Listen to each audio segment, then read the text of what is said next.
So anyway, people do not know what the phrase clears its orbit means.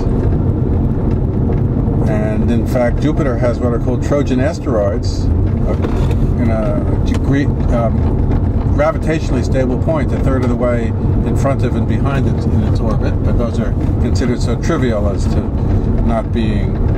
They don't count as... Counting as not clearing the orbit. But one can fight about all those things. Yeah.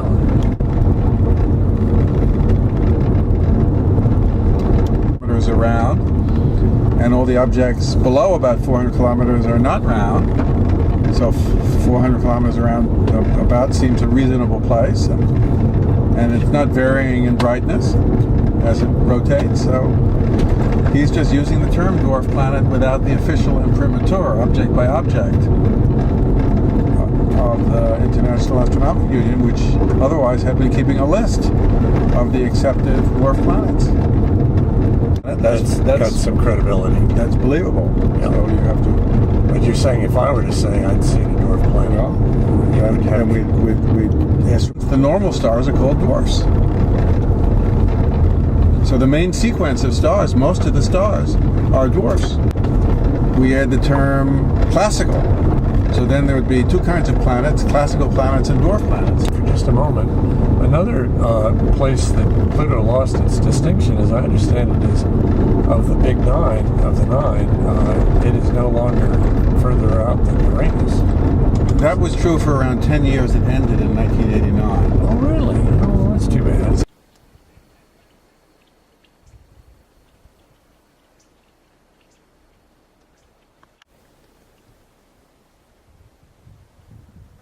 Okay, and we're in Turnbull National Wildlife Refuge. Looking for moose. Moose? Looking for red-winged blackbirds. Yes. Coyote? So far we've seen dragonflies and maybe a red-winged bluebird or blackbird. And a small rodent of undetermined species. But quick. But quick, yes. Lively and wild. Anyway, it's very beautiful here, out among the cattails at the edge of this water.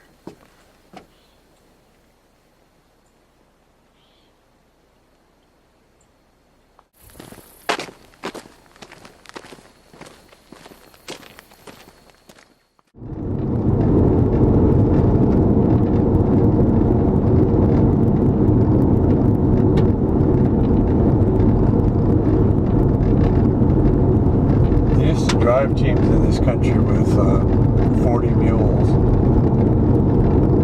You know about 40 mule team Borax? Yes, it's sort of the same principle. Maybe that's the limit beyond which you can't hook up mules.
album for this trip.